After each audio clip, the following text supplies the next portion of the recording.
फिर से लेकर आ चुके हैं आप लोगों के लिए सुबह की सभी ताज़ा और बड़ी खबरें। एक एक कर आपको सारी खबरों की जानकारी देंगे। आज देश दुनिया में क्या कुछ हो रहा है। दरअसल दोस्तों सबसे पहली जो बिग ब्रेकिंग निकल कर आ रही है, जी हाँ, दरअसल आपको बता दोस्तों पंजाब को मिल गया नया सीएम। जी आपको बता दें भाजपाइयों की उड़ी नींद। एक इसके बारे में बताएंगे सुखजिंदर सिंह ने क्या कहा है। वहीं पर अगली बिग ब्रेकिंग में हम आपको बताएंगे ममता बनर्जी का मोदी सरकार पर बड़ा हमला। बोले फिलहाल देश की जनता के साथ खिलवाड़ करती है बीजेपी। जी हाँ, नहीं रहना चाहता कोई बीजेपी में। इसके बारे में भी आपको विस्तार से बताएंगे। वहीं पर अगली बिग ब्रेकिंग में हम आपको बताएंगे दोस्तों युवा चेहरे के लिए। जी हां, दरअसल आपको बता दोस्तों अब जिग्नेश और कन्हैया कुमार जल्दी ही ले सकते हैं सदस्यता कांग्रेस में। जी हां, राहुल गांधी से लगातार जिग्नेश और कन्हैया की मुलाकातें हो रही हैं। इसके बारे में भी आपको विस्तार से बताएंगे। वहीं पर दोस्तों अगली बिग ब्रेकिंग में हम आपको बताएंगे अखिलेश यादव का योगी सरकार के ऊपर बड़ा हमला। बोले फिलहाल उत्तर प्रदेश की हालत बद से बदतर कर दी योगी आदित्यनाथ ने। 4 साल के कार्यकाल में कुछ नहीं किया गया है। इसके बारे में भी आपको विस्तार से बताएंगे। वहीं पर अगली बिग ब्रेकिंग में हम आपको बताएंगे। जी हाँ, दरअसल दोस्तों आपको बता दें प्रियंका गांधी भड़की, बोली फिलहाल उत्तर प्रदेश के हालात बद से बदतर। जी हाँ, फिलहाल उन्होंने कई सवाल उठा दिए बीजेपी पर। इसके बारे में भी आपको विस्तार से बताएंगे। वहीं पर अगली बिग ब्रेकिंग में हम आपको बताएंगे। जी दरअसल दोस्तों आपको बता दें किसानों ने दिया हरियाणा की खट्टर सरकार को बड़ा झटका। मीटिंग में ना जाते हुए डॉक्टर दर्शन पाल बोले ये सब कुछ सरकार की चाल है। जी हाँ, भारत बंद को रोकना चाहती है कमेटी, अगर हाई को सुप्रीम कोर्ट ने बनाई है तो यही जवाब दे, हम नहीं जाएंगे। इसके बारे में भी आपको विस्तार से बताएंगे। वहीं पर दोस्तों अनिल देशमुख मनी लॉन्ड्रिंग मामले में 7 करोड़ लिए थे सचिन वजह से। जी कई बड़े खुलासे, इसके बारे में भी आपको विस्तार से बताएंगे। वहीं पर दोस्तों अगली बिग ब्रेकिंग में हम आपको बताएंगे। जी टीएमसी के हुए बाबुल सुप्रियो तो बौखला उठे बीजेपी भाजपाई। जी हाँ, बोले फिलहाल जा बाबुल की दुआएं लेती जा, जब तुझको कांटों का संसार मिले कांग्रेस वहां पर टीएमसी में। इसके बारे में भी आपको विस्तार से बताएंगे। वहीं पर किसान नेता राकेश टिकैत का बड़ा ऐलान। बोले फिलहाल किसान इसी तरीके से आंदोलन चलाएगा, किसान को बरगलाने की कोशिश ना करे सरकार। इसके बारे में भी आपको विस्तार से बताएंगे। वहीं पर अगली बिग ब्रेकिंग में हम आपको बताएंगे। जी हाँ, दरअसल दोस्तों आपको बता दें तीनों के तीनों कृषि कानून को लेकर भड़के राहुल गांधी। बोले सरकार किसानों के बारे में नहीं सोच रही है। जी हाँ, किसान लगातार 1 साल से सड़कों पर बैठा है लेकिन किसान की कोई सुनवाई नहीं। इसके बारे में भी आपको विस्तार से बताएंगे। वहीं पर दोस्तों उत्तराखंड में केजरीवाल ने खोला मोदी सरकार के खिलाफ मोर्चा। बोले बिजली 5,000 रुपए भत्ता जी फ्री में दिया करेंगे। इसके बारे में बताएंगे कैसे केजरीवाल ने दाव खेल दिया। वहीं पर अगली बिग ब्रेकिंग में हम आपको बताएंगे। जी दरअसल दोस्तों आपको बता दें युवा चेहरे के लिए जिग्नेश और कन्हैया कुमार जल्दी ही सदस्यता ले सकते हैं, क्योंकि यहाँ पर राहुल गांधी से तीसरी बार मुलाकात हुई है। इसके बारे में भी आपको बताएंगे। वहीं पर असदुद्दीन ओवैसी बोले फिलहाल हम तो लेला बन चुके, हर कोई पार्टी को एएमआई से दिक्कत है। इसके बारे में भी आपको विस्तार से बताएंगे। तो सारी खबरें दोस्तों एक एक कर देंगे। फिलहाल खैर चलिए बढ़ते हैं सबसे पहली और सबसे बड़ी खबर की ओर। दरअसल दोस्तों आपको बता दें किसान नेता राकेश टिकैत का बड़ा ऐलान। बोले फिलहाल हम नहीं बात करेंगे जी सरकार से, अगर सुप्रीम कोर्ट ने कमेटी बनाई है तो फिलहाल हम इस कमेटी में नहीं जाएंगे और ना आगे जाएंगे। दरअसल दोस्तों कल हरियाणा में सिंधु और टिकरी बॉर्डर के रास्ते खुलवाने के लिए मीटिंग बुलाई गई थी, लेकिन किसानों ने कल उसमें जाने से मना कर दिया था। अब राकेश टिकैत भड़क गए। राकेश टिकैत का कहना है कि इसमें सरकार की चाल थी। वह 27 तारीख को भारत बंद का विरोध करना चाहती है और भारत बंद को किसी तरीके से रोकना चाहती है। आपको बता दें किसान नेता राकेश टिकैत ने कहा कि एक बार बात कर ली, इसका यह मतलब नहीं है कि तीनों कृषि कानून वापस नहीं लिए जाएंगे। तीनों कृषि कानून वापस होंगे और यह आंदोलन इसी तरीके चलता रहेगा। सरकार माने तब भी, सरकार ना मानेगी तब भी। सीधे सीधे राहुल गांधी ने बड़ा हमला, राकेश टिकैत ने बड़ा हमला बोल दिया। राकेश टिकैत ने साफ कहा कि भारतीय जनता पार्टी जिस तरीके की राजनीति कर रही है ये उसके ऊपर ही भारी पड़ने वाली है। आपको बता दें दोस्तों बीजेपी के ऊपर कई गंभीर आरोप लगाए हैं। राकेश टिकैत का कहना है कि भारतीय जनता पार्टी हमेशा से चाहती है कि किसान आंदोलन खत्म हो जाए। इस आंदोलन को खत्म करने के लिए किसान नेता राकेश टिकैत ने कहा कि प्रधानमंत्री नरेंद्र मोदी नई नई तिकड़म लड़ा रहे हैं और ये तिकड़म जो है यहाँ पर उनके ऊपर ही भारी पड़ने वाली। यानी कि अगर एक तरीके से देखा जाए तो इस वक्त बीजेपी के खिलाफ काफ़ी बड़ी बातें बोल दी हैं। फिलहाल हम आपको बता दें दोस्तों कि राकेश टिकैत, डॉक्टर दर्शन पाल, गुरुनाम चढ़ूनी, हर एक ने जो यहाँ पर मीटिंग से जाने से मना कर दिया था और सिंधु और टिकरी बॉर्डर खोलने से भी। यानी कि सरकार एक के बाद एक बड़ी चालें चल रही, लेकिन किसान झुकने को तैयार नहीं है। फिलहाल चलिए हम बढ़ते हैं दोस्तों एक और अगली बिग ब्रेकिंग की तरफ। बता दोस्तों अगली जो बड़ी खबर निकल कर आ रही, जी हाँ, दरअसल दोस्तों आपको बता दें, अब बीजेपी को मिल गया नया, जी हाँ, नया सीएम। भड़की दोस्तों, सॉरी, कांग्रेस को मिल गया नया सीएम, भड़की बीजेपी। दरअसल दोस्तों आपको बता दें, चरणजीत सिंह जो है वो सबसे पहला नाम इनका निकलकर सामने आया था। अब ये पंजाब के नए कैप्टन बन चुके हैं। ऐसे में आपको बता दें दोस्तों, सीएम बनने के बाद चरणजीत सिंह ने कहा कि फिलहाल वो अपनी जिम्मेदारी बखूबी निभाएंगे। उधर दूसरी तरफ दोस्तों आपको बता दें कि पंजाब में सीएम बदलने के बाद से सियासत तेज हो गई है।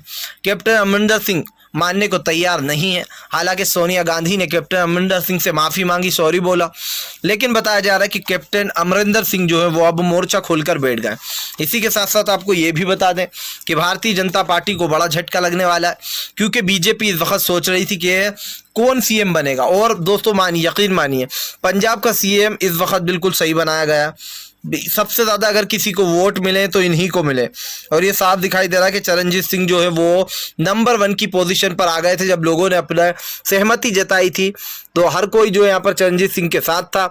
राहुल गांधी ने कहा कि अब पंजाब में और भी अच्छे से काम होगा, जो उन्नति के काम रुके पड़े थे या फिर जो भी डेवलपमेंट चल रहा था, अब और भी ज़्यादा पंजाब और तेज़ी से जो है यहाँ पर काम करेगा।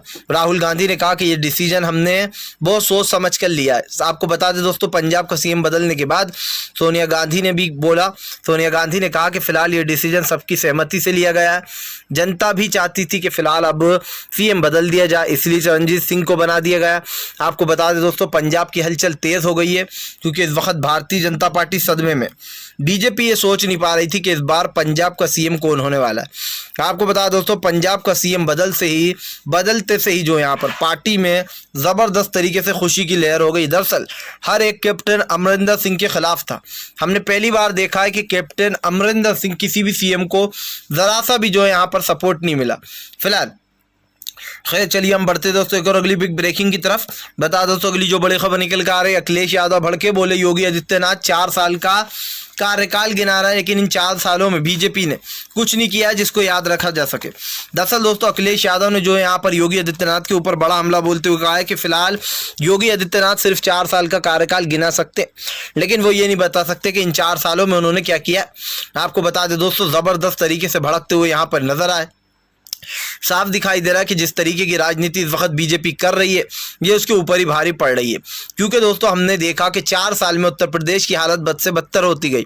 लड़कियों के लगातार रेप बढ़ते चले गए, रेप की घटनाएं, लोगों में दोस्तों लूटपाट, उत्तर प्रदेश की ये नॉर्मल चीज़ें हो चुकी हैं। अगर आप और हम इन चीज़ों के बारे में बात करें तो आप भी जानते हैं कि इस वक्त उत्तर प्रदेश का माहौल क्या है। दोस्तों ये कहा नहीं जा सकता और इसको छुपाया भी नहीं जा सकता है कि इस वक्त बीजेपी की जो राजनीति है वो उसके ऊपर ही भारी पड़ रही है। आप देखिए, बीजेपी ने बड़े बड़े दावे किए थे कि उत्तर प्रदेश को एक अलग राह पर लेकर जाएंगे, यहाँ पर जो है गुजरात मॉडल बना देंगे, लेकिन उत्तर प्रदेश का हाल आज क्या है? कोई भी देखता है तो उत्तर प्रदेश के नाले नदी एक हो जाते हैं, रोड ऐसे हैं कि खड्डे ही खड्डे हैं। यानी कि उत्तर प्रदेश की जनता को सिर्फ धोखे के अलावा और कुछ नहीं दिया गया।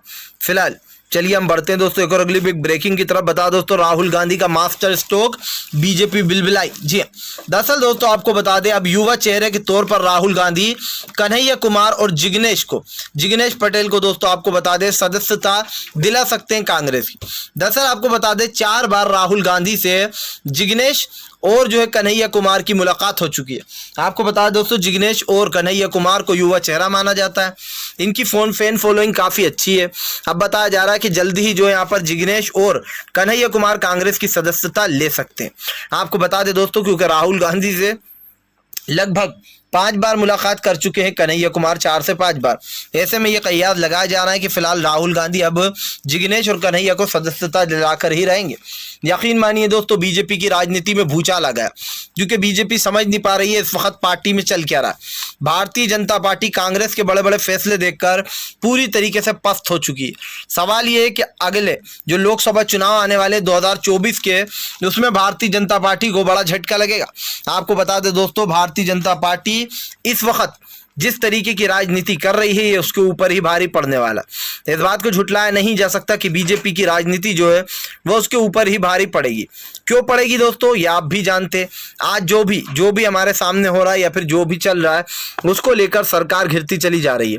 और ये बात तय है कि भारतीय जनता पार्टी को इस वक्त करारा झटका लगने वाला है, और ये करारा झटका दोस्तों बीजेपी को बड़ा ही महंगा पड़ेगा। फिलहाल खैर चलिए हम बढ़ते हैं दोस्तों एक और अगली बिग ब्रेकिंग की तरफ। बता दोस्तों अगली जो बड़ी खबर निकल कर आ रही है, उत्तराखंड में केजरीवाल ने दिया प्रधानमंत्री नरेंद्र मोदी को बड़ा झटका। जी हाँ, युवाओं की खुशी का ठिकाना नहीं। दरअसल दोस्तों केजरीवाल ने उत्तराखंड जाकर बीजेपी का पूरी तरीके से डंका फोड़ दिया। आपको बता दें अरविंद केजरीवाल का कहना है कि फिलहाल उत्तराखंड में सरकार आते से ही युवाओं को फ्री में 5,000 रुपये भत्ता, और जो महिलाएं हैं उनके लिए भी जो यहाँ पर फ्री बस सेवा और बिजली फ्री। आपको बता दोस्तों सब कुछ फ्री कर दिया केजरीवाल ने। जी हाँ, जैसे दिल्ली में है वैसा ही अब उत्तराखंड में हाल रहेगा। लगातार दोस्तों आपको बताते चले कि इधर केजरीवाल जो है वो भारतीय जनता पार्टी को बड़ा झटका देने में लग गए। साफ दिखाई दे रहा है कि इस वक्त की जो राजनीति है वो बीजेपी के ऊपर ही भारी पड़ती हुई नजर आ रही है। एक तरफ से कांग्रेस ने घेर लिया तो दूसरी तरफ से अरविंद केजरीवाल ने पूरी तरीके से एक्सपोज कर दिया। आपको बता दें दोस्तों इस वक्त अरविंद केजरीवाल का कहना है कि उत्तराखंड की जो लोग हैं वो बेसिकली सरकार से उकता चुके हैं। अरविंद केजरीवाल ने बताया कि हमें दुख होता है ये देखकर कि उत्तराखंड के हालात बद से बदतर है। जैसे ही सत्ता में आएंगे उत्तराखंड के हालात सबसे पहले सुधारेंगे। अखिलेश यादव ने बताया कि बीजेपी की राजनीति से कोई भी खुश नहीं है। लोगों के पास अखिलेश बोल रहा हूँ कि यहाँ पर केजरीवाल ने बताया कि सिर्फ लोगों के पास दो ही ऑप्शन होते, एक कांग्रेस और एक बीजेपी। तीसरे ऑप्शन की लोगों को जरूरत थी, इसीलिए हम ऐलान करते हैं कि फिलहाल सब कुछ फ्री देंगे। जी हाँ, बस एक बार जनता हम पर भरोसा कर देखे। साफ दिखाई दे रहा है दोस्तों कि केजरीवाल ने मास्टर स्ट्रोक जिसे कहते हैं वो खेल दिया। लेकिन सबसे बड़ी बात यह कि केजरीवाल के मास्टर स्ट्रोक से बीजेपी क्यों बिलबिला रही है। बीजेपी के मंत्री क्यों कह रहे हैं कि बस फ्री के पीछे भागती है इस देश की जनता। समझिए दोस्तों, जब दिल्ली का चुनाव केजरीवाल जीते थे तब भी वो बीजेपी के ही लोग थे जिन्होंने कहा था कि लोगों को सिर्फ मुफ्त की चीजें चाहिए और कुछ नहीं देखती है जनता। अरे भैया, जनता का मन है वो क्या देखती है, तुम लोग अब जनता को भी बताओगे। और ये किसी और के वर्ड नहीं थे, ये सुधीर चौधरी के वर्ड थे। जब मोदी की हार से दिल्ली में बिलबिला उठा था सुधीर चौधरी। फिलहाल खैर चलिए हम बढ़ते हैं दोस्तों एक और अगली बिग ब्रेकिंग की तरफ। बता दोस्तों अगली जो बड़ी खबर निकल कर आ रही है, डॉक्टर दर्शन पाल बोले किसानों के लिए बड़ी साजिश रच रही है। जी हाँ, भारतीय जनता पार्टी आंदोलन को खत्म कराना चाहती है, नहीं देंगे इसको मौका।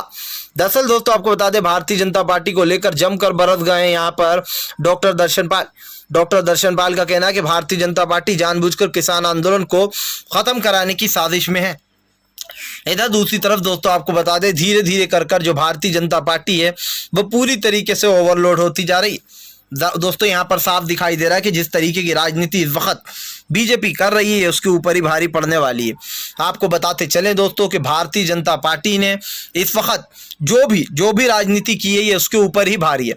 आप समझिए दोस्तों इस वक्त देश के हालात क्या हैं और देश में किस तरीके की राजनीति चल रही है ये आपके सामने। अगर बीजेपी ये कहती है कि सब कुछ देश में सही चल रहा है, सब कुछ चंगा सी, तो समझिए दोस्त को देश के क्या हाल हो चुके हैं, देश में किस तरीके की आर्थिक स्थिति बन चुकी है। देश जो है यहाँ पर परेशानियों से गुजर रहा है। मोदी सरकार कहती है कि सब कुछ चंगा सी। देश में दोस्तों युवाओं को बेरोजगार नहीं मिल रहा, रोजगार नहीं मिल रहा है, और सरकार कहती है सब कुछ चंगा सी। फिलहाल खैर चलिए हम बढ़ते हैं दोस्तों एक और अगली बिग ब्रेकिंग की तरफ। बता दोस्तों अगली जो बड़ी खबर निकल कर आ रही है, आपको बता दें अनिल देशमुख जी हाँ मनी लॉन्ड्री 7 करोड़ रुपए दिए थे सचिन वजय ने। दरअसल दोस्तों आपको बता दें जो है यहाँ पर महाराष्ट्र के उप मुख्यमंत्री जो थे दोस्तों उनके खिलाफ अब जो यहाँ पर कई सवाल खड़े हो गए। बताया जा रहा है कि अनिल देशमुख जो उन्होंने सचिन वजह से 7 करोड़ की मनी लॉन्ड्रिंग के कथित मामले में जो यहाँ पर पूछताछ हुई और कई ऐसे एविडेंस मिले जिसमें 7 करोड़ का घोटाला बताया जा रहा। मैं आपको बताया दोस्तों इन दिनों शिवसेना भारतीय जनता पार्टी पर हमला बोल रही है और वहीं दूसरी तरफ भारतीय जनता पार्टी शिवसेना को घेरने में लगी है। फिलहाल चलिए हम बढ़ते हैं दोस्तों एक और अगली बिग ब्रेकिंग की तरफ। बता दोस्तों अगली जो बड़ी खबर निकल कर आ रही है, राहुल गांधी बोले अगर देश की चिंता होती तो नरेंद्र मोदी पहले किसानों के बारे में सोचते। दरअसल दोस्तों आपको बता दें इन दिनों जो यहाँ पर सरकार को लेकर राहुल गांधी ने जमकर हमला बोल दिया। राहुल गांधी का कहना है कि पीएम नरेंद्र मोदी अगर देश के बारे में सोचते तो सबसे पहले किसानों के बारे में सोचते। और किसानों के बारे में ही बात करते। जिस तरीके से दोस्तों भारतीय जनता पार्टी की राजनीति चल रही है, ये आपके और हमारे ऊपर ही भारी पड़ रही है। दोस्तों इन बातों को कैसे भुला सकते हैं कि आज बीजेपी किस तरीके से लोगों को परेशान करने का काम कर रही है। आप देखिए दोस्तों, आज बीजेपी बड़ी बड़ी बातें करती है, बड़े बड़े फैसले ले लेती है, लेकिन क्या इस बात को झुटलाया जा सकता है कि केंद्र की मोदी सरकार आज जो राजनीति कर रही है ये कल उसी के ऊपर भारी पड़ने वाली है। और दोस्तों यकीन मानिए, इस देश की जनता लोकसभा चुनाव में ये बता देगी 2024 में मोदी जी को कि बस भैया हाथ जोड़कर अब नहीं, 7 साल से 10 साल झेल लिया आपको, इससे ज़्यादा इस देश की जनता झेल नहीं पाएगी। फिलहाल खैर चलिए हम बढ़ते हैं दोस्तों एक और अगली बिग ब्रेकिंग की तरफ। बता दोस्तों अगली जो बड़ी खबर निकल कर आ रही है, दरअसल दोस्तों आपको बता दें अब भारतीय जनता पार्टी को एक और लगेगा बड़ा झटका। जी हाँ, बाबुल सुप्रियो के टीएमसी में शामिल होने के बाद से दोस्तों भगदड़ मच गई है। जी हाँ, भाजपाइयों में भगदड़ मच गई है, टीएमसी में जाने की होड़ लग गई है। दरअसल दोस्तों बीते दिन आपको बता दें कि जो बाबुल सुप्रियो थे उन्होंने टीएमसी का दामन थाम लिया था। उनका कहना था कि वो ममता बनर्जी के साथ मिलकर अच्छे काम करना चाहते हैं बंगाल में, जिसके बाद दोस्तों अब आपको बता दें शुभेंदु अधिकारी भड़क गए। उनका कहना है कि फिलहाल बाबुल सुप्रियो जा तो रहे हैं लेकिन उनको सम्मान नहीं मिलेगा। अब आप सोचिए दोस्तों, जो सम्मान भारतीय जनता पार्टी ने दिया बाबुल सुप्रियो को, वो सम्मान आपने भी देखा होगा। कैसे एक वीडियो कथित तौर पर सोशल मीडिया पर वायरल हुआ था जिसमें अमित शाह धुतकारते हुए नजर आ रहे थे बाबुल सुप्रियो को और कह रहे थे चल बे उधर खड़ा हो जा, जाकर मुझे दिया जलान दे, फोटो मुझे खिंचवान दे। बेसिकली मैं कन्वर्ट करके बता रहा हूँ इस लैंग्वेज में, लेकिन दोस्तों वीडियो बहुत वायरल हुआ था जिसमें बाबुल सुप्रियो की बहुत ज़्यादा बेइज्जती की गई थी। और दोस्तों कभी अगर आपने ममता बनर्जी पर गौर किया होगा तो आपने एक चीज़ ज़रूर नोटिस की होगी कि ममता बनर्जी कभी भी अपने लोगों से ऊपर नहीं बैठती। मैंने अभी देखा था जब वापस से मुकुल रॉय ने जो यहाँ पर टीएमसी को शामिल किया था तो ममता बनर्जी को एक अलग से कुर्सी दी जा रही थी, लेकिन ममता बनर्जी ने कहा कि वो किसी से बड़ी नहीं है, वो भी अपने टीम के लोगों के साथ ही नॉर्मल कुर्सी पर बैठेंगी। और ये बात होती है दोस्तों एक सीएम की, आप बड़े इंसान ज़रूर बन जाओ लेकिन आपकी जो इंसानियत है वो हमेशा ज़िंदा रहना चाहिए। और दोस्तों यकीन मानिए, जिसके अंदर इंसानियत ज़िंदा रहती है वो सीएम बहुत ही अच्छा सीएम होता। मैं चाहता हूं दोस्तों, मैं दिल से चाहता हूं कि अगर ममता बनर्जी देश की पीएम बन सकती हैं तो वो बने, क्योंकि मुझे यकीन है कि ममता बनर्जी काम अच्छा करेंगी। दोस्तों हमने बंगाल का कार्यकाल देखा है, वहाँ पर हिंदू मुसलमान सिख ईसाई सब रहते हैं, लेकिन कभी भी हमने इस तरीके की लड़ाई झगड़े नहीं सुने। पर जो यहाँ भाजपा के राज्यों में हो रहा है दोस्तों, जहाँ जहाँ भाजपा की सरकार है वहाँ मुसलमानों से जय श्री राम के नारे बुलवाए जा रहे हैं, उन्हें पीटा जा रहा है, और किस तरीके की राजनीति हो रही है दोस्तों ये आप भी देख रहे हैं। उत्तर प्रदेश में दोस्तों आप देखिए सबसे ज़्यादा मामले निकलकर सामने आए और उत्तर प्रदेश की जनता ही सबसे ज़्यादा प्रताड़ित है। ना सिर्फ दोस्तों मुस्लिम, बल्कि जो है यहाँ पर दलित समाज, ब्राह्मण समाज, जैन समाज, बौद्ध समाज, हर कोई उत्तर प्रदेश की सरसार से उग चुका है। दोस्तों एक समय ऐसा था जब लोग उत्तर प्रदेश का नाम बड़े ही प्यार से लिया करते थे, बड़ा प्यार था, लेकिन आज जो यूपी में हो रहा है दोस्तों यकीन मानिए बहुत ही दुर्भाग्यपूर्ण। ये हालात देखकर लोग यूपी जाने से भी डरते हैं, क्योंकि वो लोग डरते हैं भैया वहाँ पहुँचे कहीं गुंडागर्दी शुरू ना हो जाए। फिलहाल खैर चलिए हम बढ़ते हैं दोस्तों अगली बिग ब्रेकिंग की तरफ। बता दोस्तों अगली जो बड़ी खबर निकल कर आ रही, प्रियंका गांधी हो सकती हैं यूपी की सीएम। जी हाँ, दरअसल दोस्तों आपको बता दें प्रियंका गांधी को लेकर अब लोगों ने कहना शुरू कर दिया कि फिलहाल अगला सीएम का जो चेहरा है वो प्रियंका गांधी को बनाना चाहिए यूपी का। लेकिन दोस्तों आपको बता दें ऐसा बहुत कम देखा जाता है कि खुद की पार्टी में से ही कोई खुद खड़ा हो जाए, वो भी खास सीएम के पद पर। तो ये लगता तो नहीं है, लेकिन लोगों की राय यही है कि प्रियंका गांधी को अगला उत्तर प्रदेश का सीएम होना चाहिए कांग्रेस की तरफ से। अब प्रियंका गांधी जीतती हैं या नहीं ये तो आने वाला वक्त बताएगा, लेकिन ज़्यादातर जो चीज़ निकल कर हमारे सामने आई है दोस्तों उससे ये पता चलता है कि प्रियंका गांधी सीएम का चुनाव शायद ही लड़ें, क्योंकि मैंने जैसे पहले ही बताया कभी भी कोई अपना ब्रांड खुद प्रमोट नहीं करता है। फिलहाल खैर चलिए हम बढ़ते हैं दोस्तों एक और अगली बिग ब्रेकिंग की तरफ। बता दोस्तों कैप्टन के बागी हुए सुर, बोले फिलहाल हमें अपमानित किया गया जी सीएम के पद से हटाकर। दरअसल दोस्तों कैप्टन अमरिंदर सिंह को लेकर लोगों ने तानाकशी शुरू कर दी है, क्योंकि दोस्तों आज से 5 से 6 दिन पहले कैप्टन अमरिंदर सिंह ने किसानों के लिए एक ऐसी बात बोल दी थी जिसके बाद लोग हैरान हो गए थे, क्योंकि राहुल गांधी हमेशा से किसानों को सपोर्ट कर रहा है, लेकिन कैप्टन अमरिंदर सिंह ने कहा था कि पंजाब में मत करो आंदोलन, जो भी करना है वहां जाकर करो, यहाँ डेवलपमेंट रुक रहा है। जी हाँ, पंजाब का लोग हैरान होगा कि ये क्या बोल रहे हैं भैया, सीएम कैप्टन। तो कहीं ना कहीं बीजेपी से तार जुड़ चुके थे। फिलहाल अगर आप भी शांतिपूर्ण ढंग से पीएम की इन सभी गलत नीतियों का दिल से विरोध करते हो और आप मानते हो ये सरकार बस एक तानाशाह सरकार है, इसको तत्काल में अपना इस्तीफा दे देना चाहिए, तो इस वीडियो को ज़्यादा से ज़्यादा शेयर कीजिए, लाइक कीजिए, और अगर आप हमारे चैनल पर पहली बार आए तो उसको भी दबाएं।